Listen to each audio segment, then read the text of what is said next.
Well, hello, everybody. My name is Robert Davis, and I'm extremely honored to be present, actually, in the continuing interview with Nicolya Christi. Her bio is really one of the most amazing pathways, and really the reason that I've asked Nicolya to be involved in the launch of really Frontier Theater's first interview series. I feel she represents one of the cutting edge, I call it creodes, or evolutionary scouts, that is just beautifully present to offer us glimpses of opportunities, along with challenges as we move into the future. So thank you so much, Nicolya, for joining us for the second part of the interview. Oh, thank you, Robert. Thank you for inviting me. It's a real pleasure, truly a pleasure to be here. I do feel honored. Thank you. Always, always. So the last time we talked, there was a lot of points brought up in reference to your new book and the process of world shift and kind of looking at the landscape of some of the pieces of your work.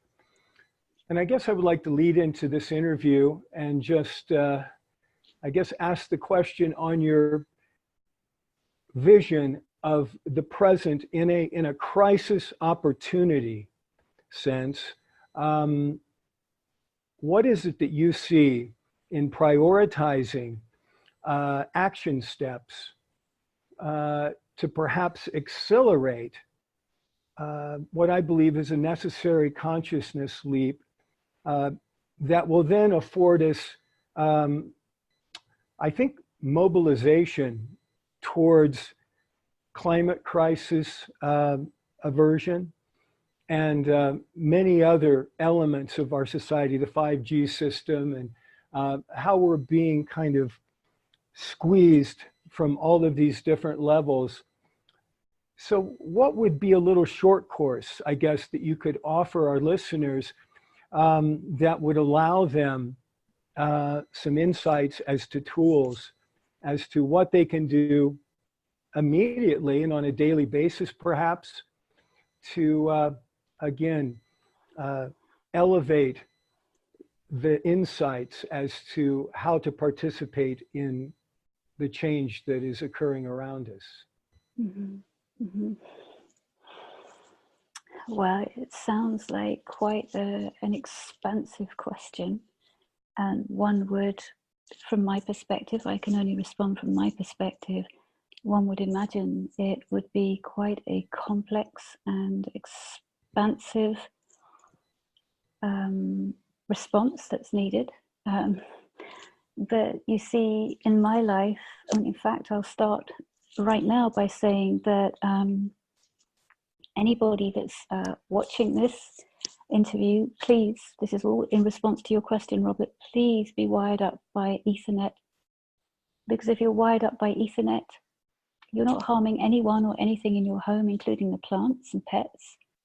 And if you're wired to the house, you're not harming anything in the environment. So I think we start there, which will lead me into what I want to say, which is we need to be more responsible, responsible. And I think I mentioned this in our previous interview, but we'll probably go in different places with it. So by the very fact that we become informed, we become aware of what our actions, our choices, our decisions, our preferences, how they impact the world within our homes, our own bodies, and the world. When we become more aware of this, we start to educate ourselves more on this. It puts us in a place of different choice. So then we come into a place where we say, okay, every choice that I make now, if I make it mindfully, if I do it from a perspective of how does this harm myself? How does this harm the beings around me, in my home, in my environment, in the world? And if we, every step we're to take in this world, were holding that awareness in mind, we already would be creating a major shift. So, for example, we make sure that we live in this sort of video technological age where we all like to see each other and experience a transmission, because when there's certain interviews with certain beings, it's not just the words that they're speaking, it's the actual energetic transmission. So they think they're looking at the person and just enjoying, you know, okay, it's nice to see this person speaking. But what's actually happening, not in every case, but in some cases, there's actually an energetic transmission taking place. So on that level, it's like all the words, you know, the mind is very busy with the words, but the heart, the felt sense, the soul, the being is actually absorbing a different kind of communication altogether, a kind of a communion with a source energy. So this is what I mean when I say it's certain individuals that we can look at on video, and we are beginning to have what I would call a source communion with those beings. So we live in this technological age. We know, as I think I mentioned in our last interview, that we're moving into the age of Aquarius, into the Uranian age. And the Uranian age, as we move out of the age of Pisces, which was all about spirituality, religion, of course, creativity and illusion, delusion, addiction. I mean, all these things, the shadow and the light side of Pisces, we now move into this new Aquarian age. And fundamentally, it's the age of the humanitarian and the age of technological advancement on an unprecedented scale. So part of that technological advancement we know is our enjoyment of watching videos, streaming videos, and partaking on whatever way we receive from that. So this is why I say, let's be wired up on Ethernet to create, co-create a safer world, because this is what it is. When we're wired on Ethernet, we are creating a safer world instantly by that choice. Now, the headphones I have in are 99% radiation free. And I've got these particular ones are actually given to me by a company called GIA Wellness in America. And that's the only way I'll wear headphones. Otherwise, I won't wear them. So this is what I'm saying, our choices. Mm-hmm. Your question, Robert, everything comes back to the individual. It's just not constructive even to first look at how do we change it out there? How do we create a model out there? The model is ourselves. I could say more, but I'm pausing because I just want to give you space to come in. Well, thank you. I totally agree. I totally agree. The individual is the, apex of the question as to change. So there's so many varietals of individuals, as you know, on the planet, from many different star systems and from whence they come. So orchestrating something that's heard by different stratas of consciousness. I'm always fascinated with the message and the necessity for receptivity. How do you see, that unfolding amidst the need for responsibility with the various stratas of consciousness we see on the planet? Mm-hmm. Yeah, it's an interesting question. Well, if we look at the various stratas, we go from what I would call the high vibrational, high frequency, high consciousness, awakened strata community, and what is happening at that level, and how beings in that field can take more and more and more and more responsibility. And we know it kind of filters down. And I think I did mention in our last interview that you can, sorry, my earphone keeps falling out. You can just walk along a high street now, and the evidence that was, let's say, our reality 20 years ago of all manner of iconery, spiritual iconery, or iconography is everywhere in what I call the 3D world. So we know that something is filtering through. And I guess in a way, it's also about beings that are here who are the messengers, cross-generational. They come in with this remit of what strata they are specifically communicating with. So I can only speak for myself. My strata is that the awareness that comes to me because all of the experiences I've had, because I know we all are in this world but not of it, but I can say it's quite extreme for myself. So it's quite hard for me to keep myself really in the world. It's probably why I live on a mountain. But the point is from my perspective, is to be able to take this direct communion and communication that comes to me via the higher dimensions, via my higher self. Anyone that knows me knows that I don't read anything. I never read any books, articles. I haven't since 2009, because I need to keep this clear channel for what wants to come directly through me from higher self, from source, etc. But my, let's say, area of expertise is to be able to take incredibly complex, advanced information about what's going on and where we're going as a planetary civilization, as an Earth even, and have the capacity to communicate that again across the board. So I can write for, let's say, the most awakened mind, and I can keep it just purely in that language, or I could write for a newspaper article that would go out to the mass consciousness. So I think that we have a community of consciously awakened beings who are positioned in society and around the world in the specific places they need to be in these transitional times, these times of great challenge, but these incredibly auspicious times. I mean, exciting times, because the possibilities that face us as a humanity and as a world are the like of which we've never seen before. We just have to rise up to receive what these are, and be able to receive how we actually do that.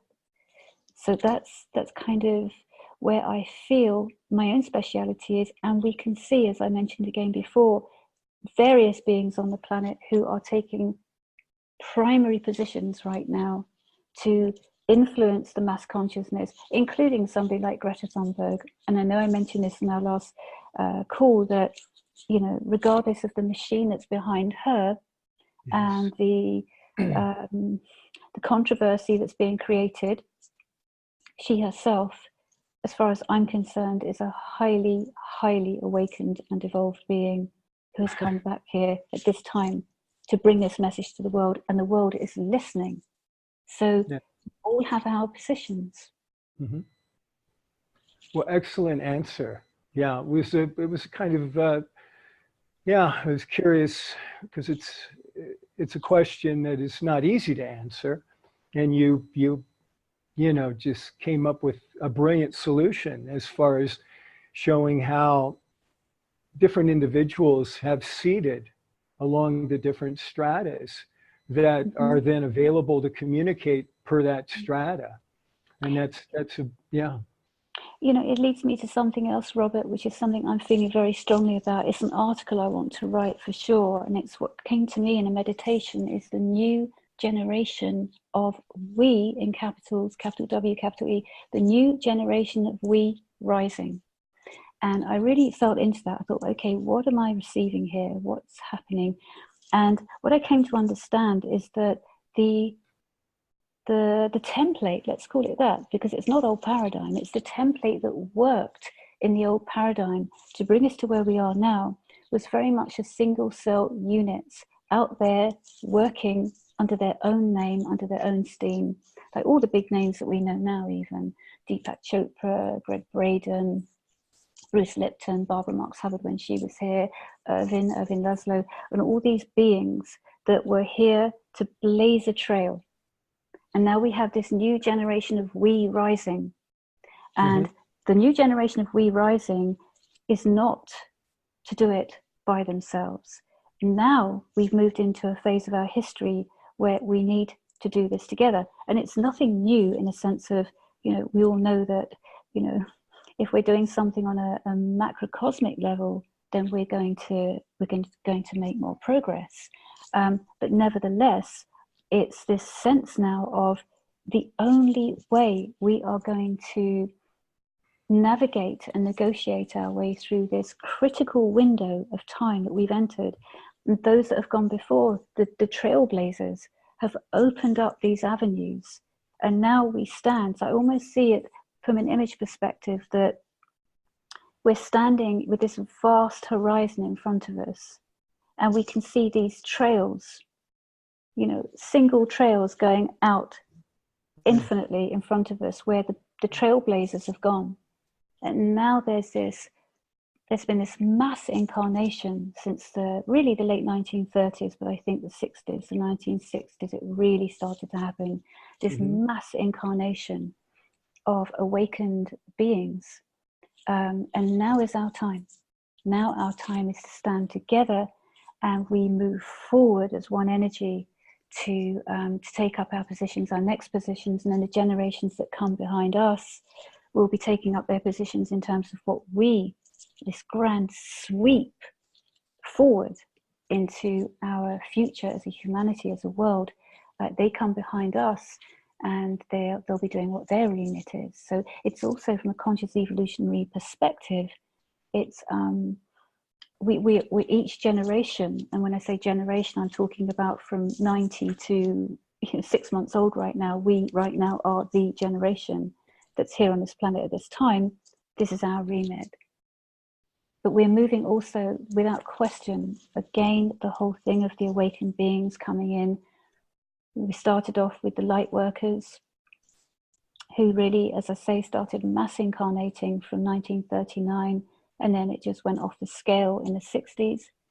And then following the light workers was the crystals, and everyone was talking about the crystal children.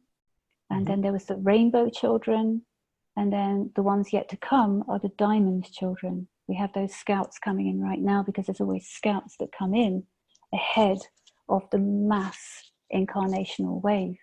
So at the moment, we're a community of light workers, of crystals, of rainbow, and we're moving into the diamond, because ultimately that is the next great age that we move to. We're not even back into the golden age, which is the age that was prophesied by all of the ancient indigenous wisdom cultures to be the next great age of humanity post 2012. But beyond that age is the diamond age, and the diamond age is the age of the future, and it will take place in the age of Aquarius. But whether it happens in 500 years, 1,000 years, 200 years, because the Hopi talked post 2012 about 1,000 years of peace, that 1,000 years of peace was coming, and this was central to their wisdom that they understood about the future way back when, 2,000, 1,000 years ago even. So the Hopi, I believe that their prophecy, which is one of the core central key prophecies for humanity moving forward, suggests to me that I sat and said to myself, okay, well, what happens after 1,000 years? Why are we going to be experiencing 1,000 years, and then what? What happens then? And in my mind, that's when the diamond age comes in. And that really is an age that's never, ever existed on this earth before. The golden age has, but the diamond age hasn't. Do you relate at all to the Yuga system, the Satya down to the Kali and Dwapara? Yeah. Different, because when you're speaking in 500 years, there's thoughts that we're in the Dwapara age now, moving towards the Satya phase, which is the golden age, and time frames are in that period of time of 500,000 years, moving into that. And I think it's, we had some questions on the interview. Some people asked me, they were a little confused about the timelines you were speaking of, those 400 or 500 years, about living your dream. you know, when we're absolutely in tune with the process of our highest nation, and you know, co-experiencing that with you know, the brothers and sisters and so forth that are embodied at this point in time, plus all the hierarchies as well, because we're plugged into so many stratas in an omniverse context. And that's what I'm excited about, having the omniverse element as our playing board, to moving from, you know, almost, you know, in a dimensional sense to a point of looking at the hierarchy or angelic realms of the divinities, and combining that with extraterrestrials, of which we are connected intimately as far as our source in our past. And having all of that come up, that's a dimensionalizing experience on its own, to basically have that as our expanded reality context. And that's exciting to me, to see that come about, and teaching the sacredness of life, the, you know, the sacred birthing process of all of these new souls. This is the sacredness of creating life, and then the birthing of it, the gentleness of it, creating a new culture that way. And you know, it's all there. It's a matter of, I'm sure you're one of a few people that are actually, you know, doing this in the sense of looking at that organic whole system of which all of these parts are components, and just offering it up in a perhaps a clear type of information system that is, as you mentioned, an article for a newspaper, you know, Mm-hmm. just offering it. Mm-hmm. Yeah. What I'm reminded of actually as you're saying that, Robert, I mean, firstly, when it comes to the questions about the ages and so forth, and the Kali and Sutra and Yuga and all of this, is because I don't read anything. I don't know anything. I've heard about the Kali, Yuga, etc., but I can't. Sure. I can't talk about it because it's not Right. within my field of knowledge. But having said that, with the grand ages and the time that we need, it's not to say that we're not going to experience the peace and the joy and the humanity that we're looking for to manifest on this earth. We can do that within 50 years. Mm-hmm. But it's all dependent on the, as I said in the last interview, the maturation of the mass consciousness. So those that are more mature in their consciousness, more awakened, will be experiencing that in their lives right now. You know, there are those of us that are already living that peace. We can see in the world what's going on, but in our own worlds, it's all about peace, and it's all about a dedication, a devotion, a commitment to every step we take is one that is in peace and is safe and is non-harmful.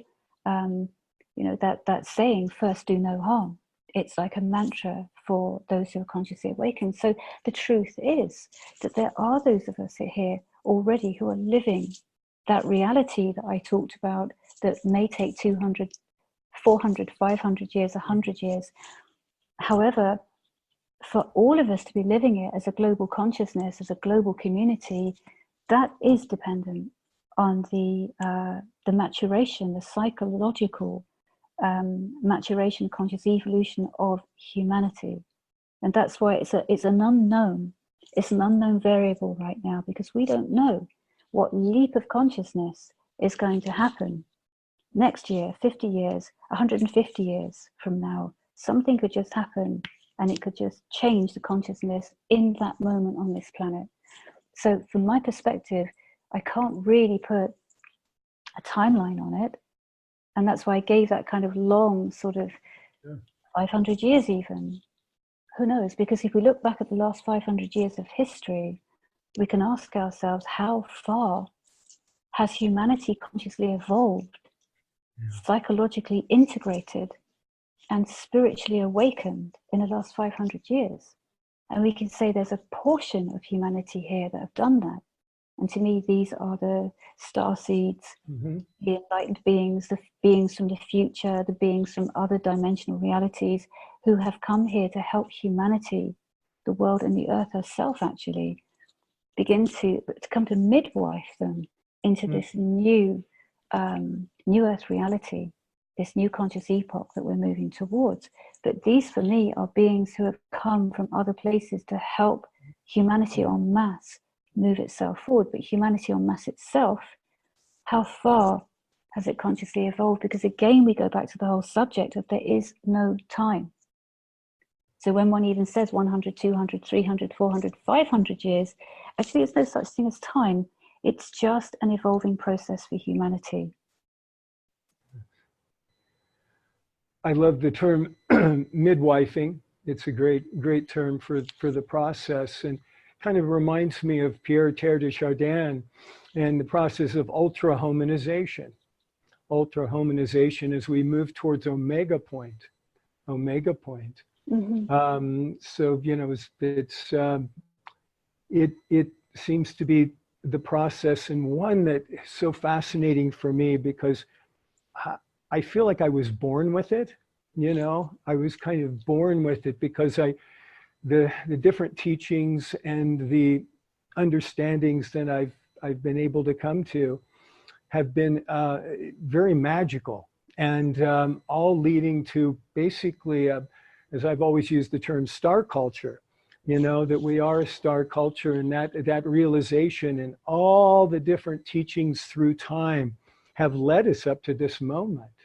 You know, so that's a very powerful experience. And you know, speaking of the now, it's that ability to flip a possible future into a possible presence, that the maturation process that you speak of the souls. And that's why I'm always interested in asking the different teachers that I speak with as far as tools. Is there anything besides no wine before its time in the maturation process? Or is it something that can be accelerated by different tools and techniques? And or I think you brought up a very good point about the softness of the peace, really the grace of the invitation for people to participate. They need to feel safe. You know, we're going into this huge universe of multi-universes, and you know, it's a big concept. So to feel safe and loved and cared for in the invitation, I think is really important. Yeah. For sure. Do you want to continue on this, or is there something else you wanted to ask, Robert, just so I don't keep us? No, I'm completely, I think it's perfect with whatever you're saying or whatever you feel to say at this point. There's so many ways we could go. I want to make sure that, you know, you voice, you know, where you are and or what you want to convey completely at this moment. You know, there's the whole element of, you know, healing the wounds, you know, such a powerful necessity. And, you know, looking at the different methodologies of how can people heal their wounds. I know hypnotherapy, of which I practice and so forth, and understand different models. You go to past life, interlife, and, you know, the postnatal biographies, and, you know, all the way through, you know, in that context. Well, if we're looking again, you see, where is our spotlight right now? You know, are we looking at the consciously awakened community, or are we looking at the world as a whole?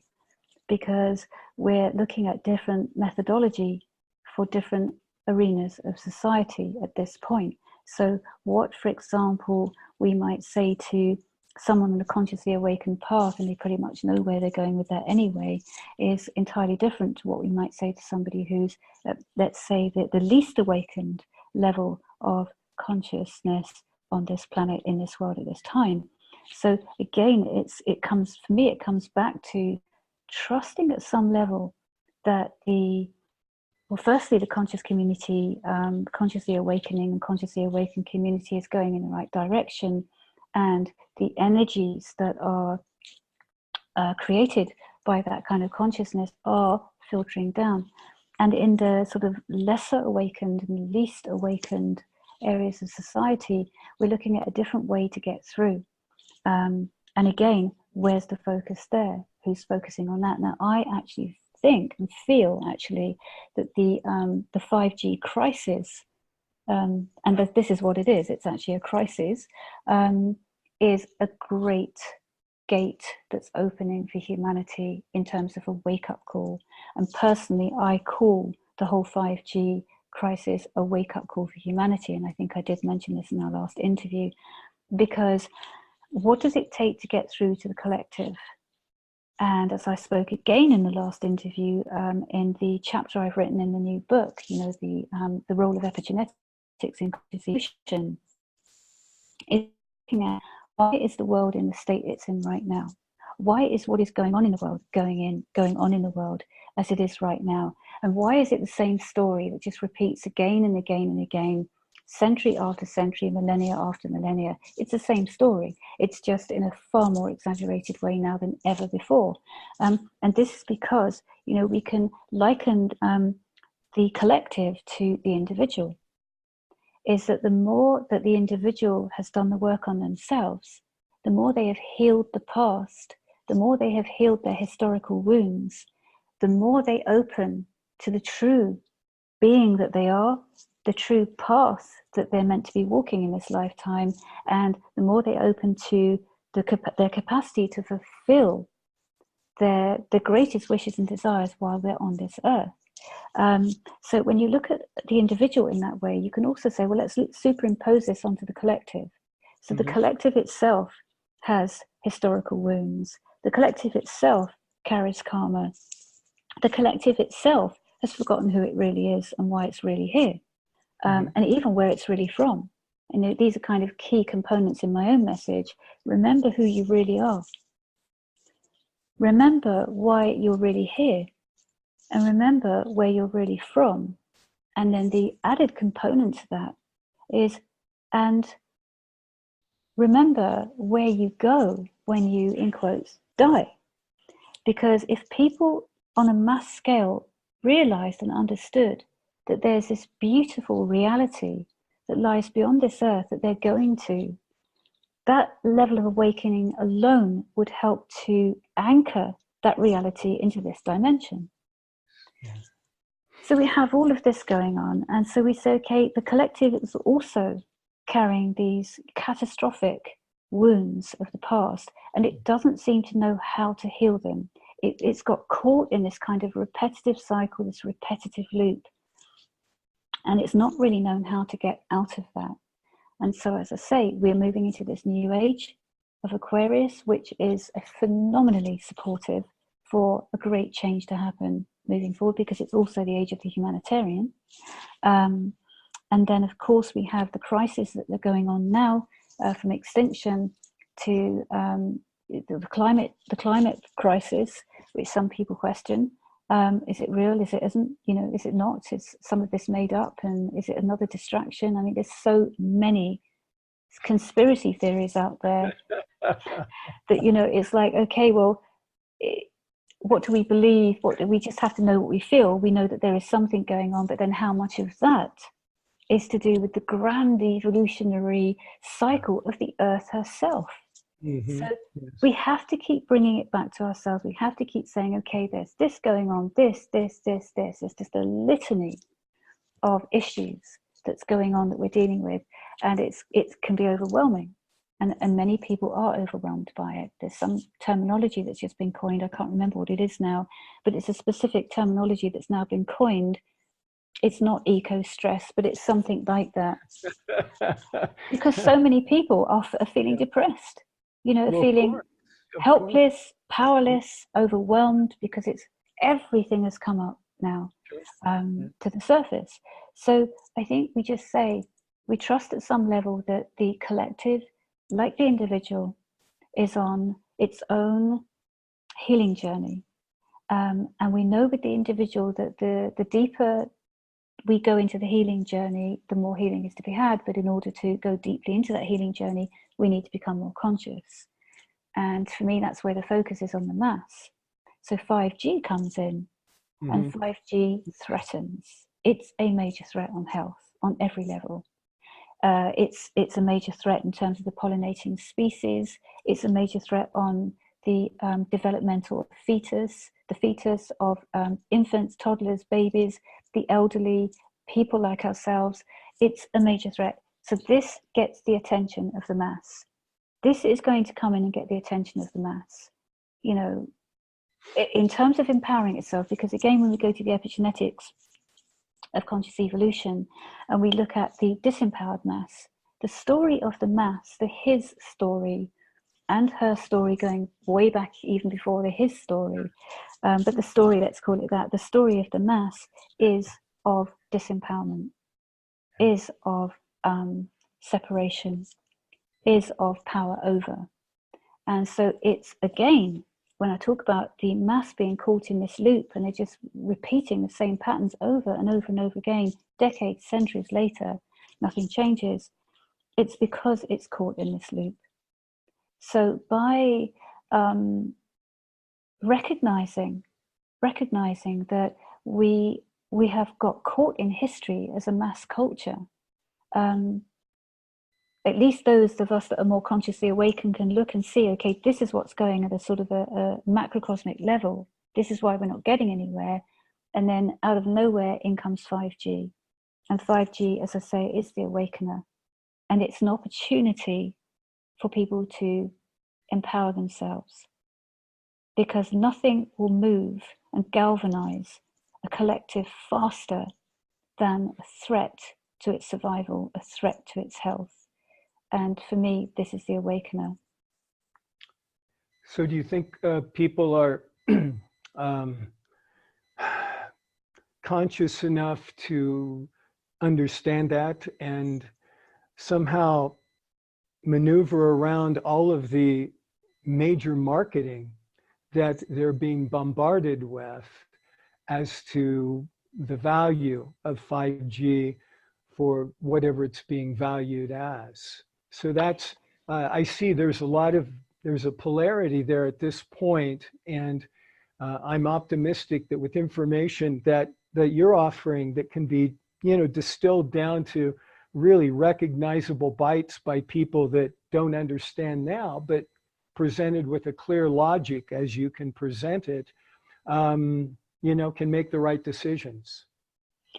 I think it's going to take time, Robert. I think what's happening right now is there's a, for the mass with the 5G scenario, it's, to me, it's more about, again, the phase of conscious evolution of the macrocosmic, in the respect that it's having, and it's going to have an encounter with empowering itself against authority, this authority that's imposing this spectre onto humanity.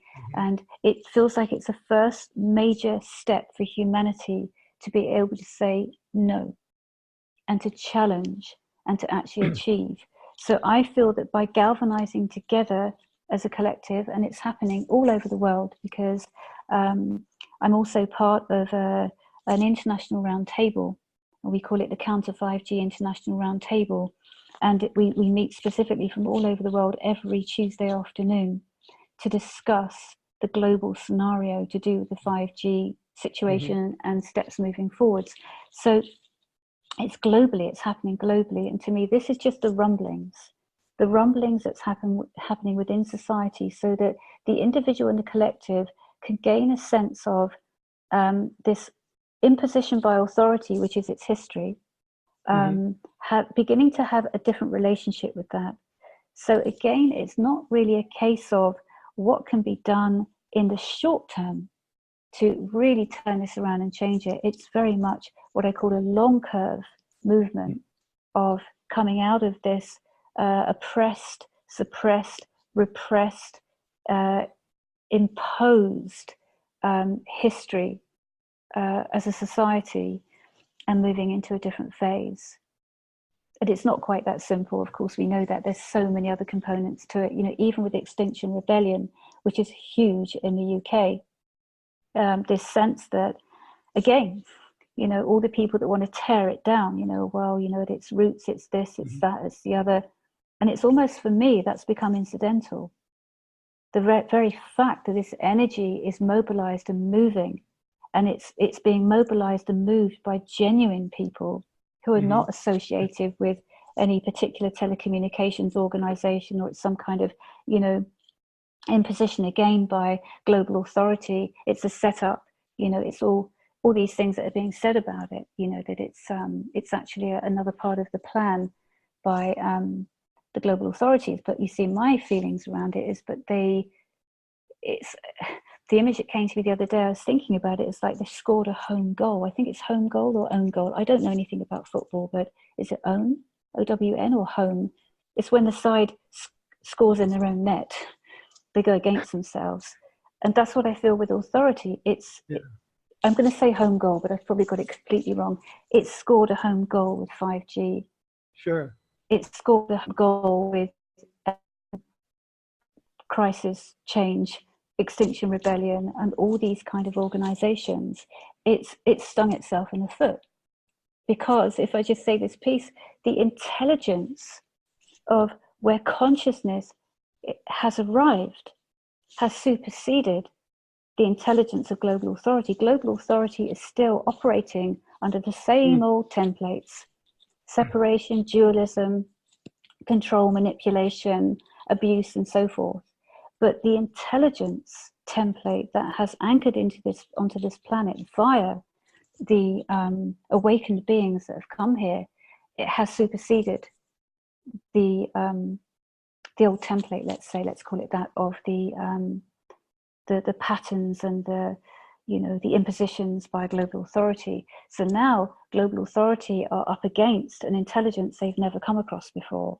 And unbeknown to them, they don't really recognize it, but unbeknown to them, they're beginning to score these home goals. It sounds like it's time to set up an alternative UN. Yes. The type of alternative UN that's, you know, got a kind of a functional, I've always felt that if you had 5 people in a row that understood how to do something, the world would be changed instantly. 5 people, I have always been given that number for some reason, as far as manifesting something to happen, where somebody could actually follow through and create something. But it's an amazing time. It's an amazing time. It's an amazing time. So the numbers of countries involved in the 5G system now that are, basically denying access or whatever to that system, where is it as far as numbers? I mean, who's moving forward and saying, no, we don't want 5G? Yeah, I mean, most of the countries at some level, but the ones at the foreground that we most discuss and we most represent are, of course, the USA in a big way, Australia in a huge way. There's an amazing lawyer there called Raymond Broomfield, who has created this incredible template for everybody across the world to follow and to take to the local authorities. It's a legal type template, and he's found all the loopholes in the law where you can kind of present a case where your health is at harm, the health of your loved ones is at harm, even by your neighbor's Wi-Fi. If you choose not to have Wi-Fi in your own home, but on the thing that where you sort of, it comes up and it shows you what, I don't know what those things are called. What do they call them? Where you see where the white, and you have to put the password in. I can't remember what they're. Yeah. Anyway, so you see one of those. If that's showing up on your Wi-Fi in your home, it's harmful to you because it means those energies are reaching you. They're everywhere. They're everywhere. Everywhere. It's massive. Absolutely. But you've got places in countries saying no. There are places in Australia that have said no to it. Totnes has said no to it in the UK. Glastonbury has said no to it. Frome in Somerset has said no to it. Slowly but surely, as each town is implementing, I think they call it the precautionary principle, is implementing this precautionary principle. As each town does it and sees that, oh, okay, we don't have to have this. We could get it stopped. At the moment, it's stopping it temporarily. The next move is to find out how do we stop it on a permanent basis. Correct. Yeah. But again, you know, it's like a friend of mine who is, he's really in 3D. I can feel I'm going to cough. He said to me, "You're never going to change anything. You know, trillions of dollars have been invested into this. Right. All the satellites up in space have cost trillions. It's never going to be stopped." But I don't believe that, because when you have, as I've said before, it sounds idealistic, 7.5 billion people saying no, global authority would crumble. But you don't need 7.5 billion people. You maybe even need just like a couple of billion people, but enough people that say no, and that whole old paradigm structure of politics and authority, etc., it just crumbles. The big question is, what replaces it?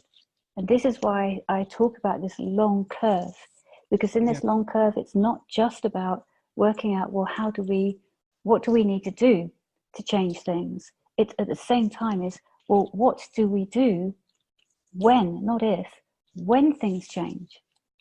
And we need to have those structures in place. So this is what's really important. Conversations really need to be happening at an instrumental place where new, I don't want to call them political, but new evolutionary, let's call it that, new evolutionary templates are established, so that when we move through that long curve and the old system crumbles, which it will, what is going to replace it, and how does it replace it in a way? Because the second in the past that people have come together, no matter how altruistic, they've come together to create something healthy and functional, the egos come in. I'm going to give an example here, because it's an important example to suggest, is that I live in Rennes-le-Château, well, not in the village itself. I live on the next mountain, St. Ferial. So you kind of have Rennes-le-Château here, and then you go down a mountain, there's a little road here, and then you go up this mountain, and this is St. Ferial where I live. Now, over in the chateau, it's very alternative here where I live. And a community came together at the foothill of Rennes-le-Château. And they were a community of about 20 people who decided that they wanted to buy some land, buy a building. I mean, it's a common story that goes on around the world, we know it. But this is just an example I've had a direct experience of. And the whole purpose was to really create this new earth, new consciousness community that would be a template, and to practice that template and how that could actually work in the world. So this is what they did. To cut a long story short, they did that. They all pulled their resources together, bought this huge piece of land, this majorly big house, like a mansion, outbuildings, etc. And within 2 years, the whole thing was just completely broken down.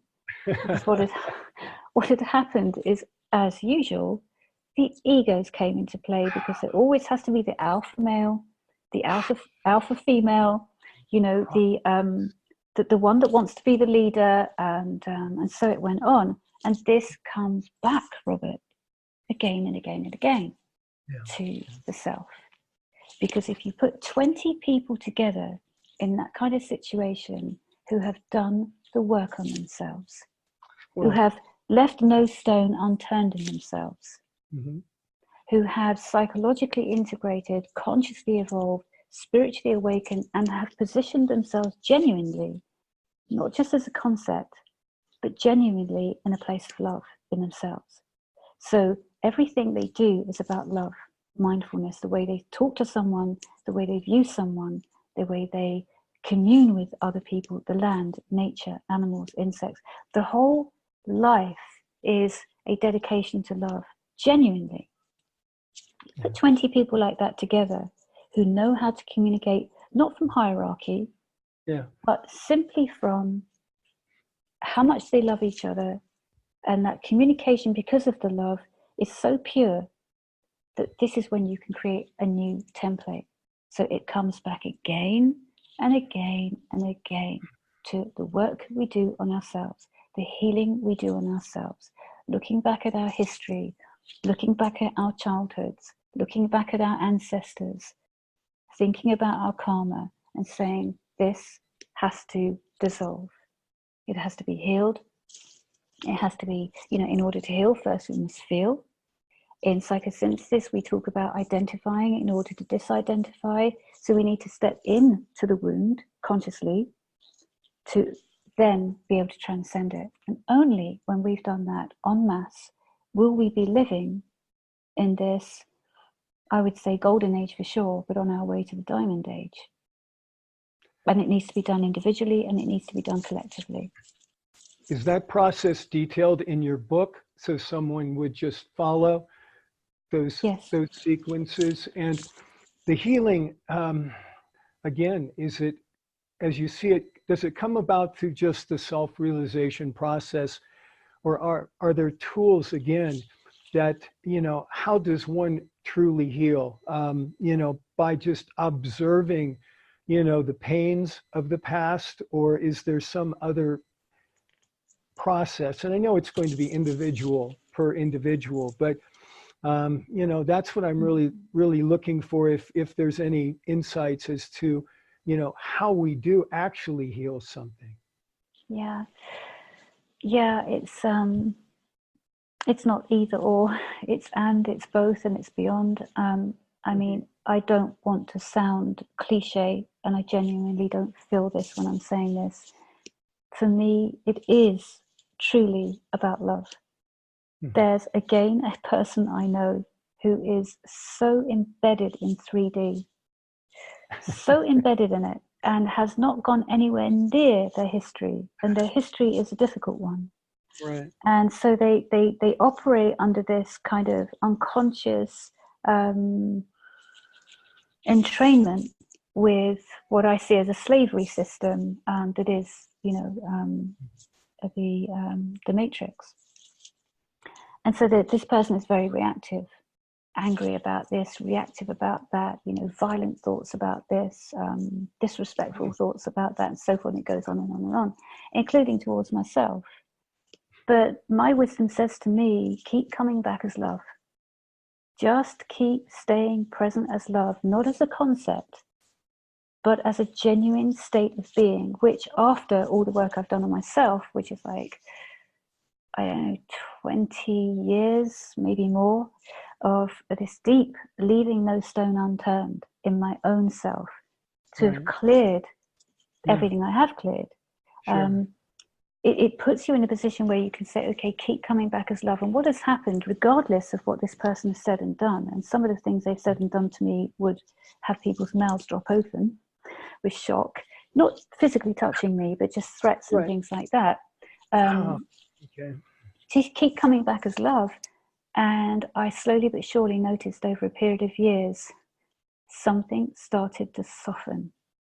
I wasn't giving advice. This person was completely closed off to any kind of psychological conversation. In fact, if I even dared to go near there, it was another major reaction. And certainly so closed off to spiritual, kind of sees me as an alien, really. But I thought, it's okay. It doesn't matter. What matters is just being present as love. And let's see what happens. And that love, truly, if I could give the details, which I won't, that love, I saw it soften this person. And now, all these years later, this person's attitude has completely changed. So in answer to your question, Robert, we can say, okay, well, fundamentally it's love.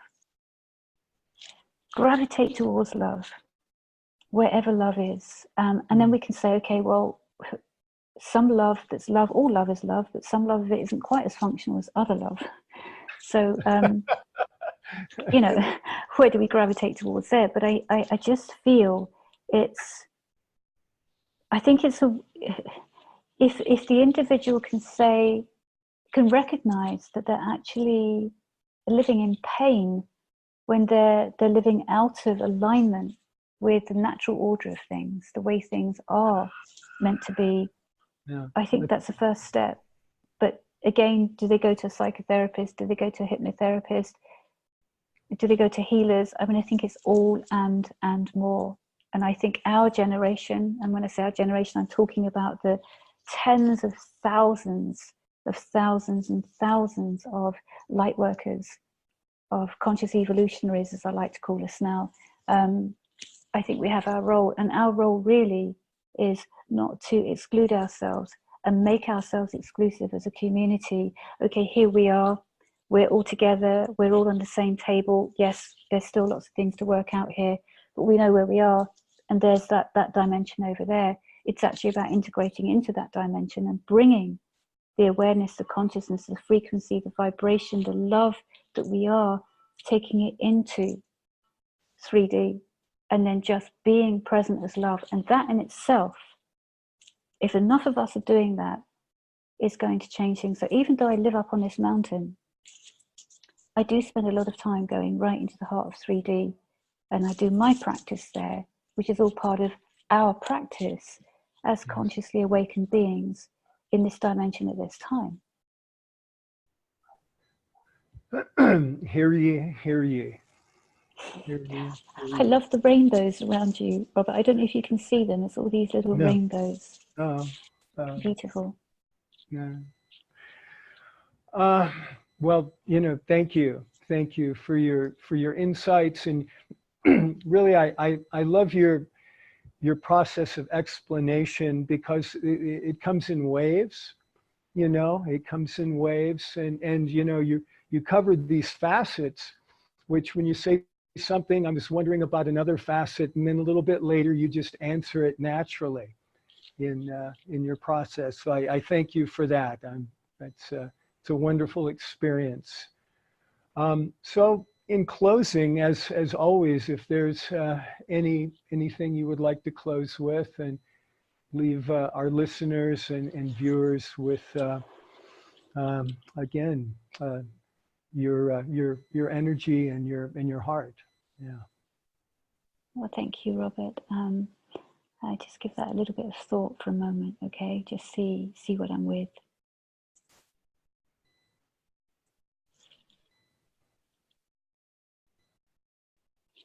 Yeah, I think we come full circle to where we started and what I started with, which is, your question. I talked about how expansive it is and how, at some level, how complex the answer could be. But in truth, the answer is so simple. And it just comes back again to love. That if we can align ourselves in love, if we can open ourselves to love, if we can remember, and that's the truth really, remember that we are love. And that any distance away from peace and stillness and calmness is because we've forgotten the degree to which we're love. And if we can remember that we are love, and we can make the movements in our lives that uphold that, and that cultivate that, and that honor that, that believe that even, it's a really, really good place to start. And I think everything else from there, if we're living in love, if we're hearing, speaking, and moving in love, and we're remembering that we are love, we're from love, and to love we return. And when I say love, it's in capital letters. Then this is the compass through which to navigate our way through these times. Well, thank you, Nicolya Christi, with love. And thank you, everyone that's viewing this video and being able to experience Nicolya Christi's wisdom and most timely and vital insights. Blessings, everyone, and thank you from Frontier Theater.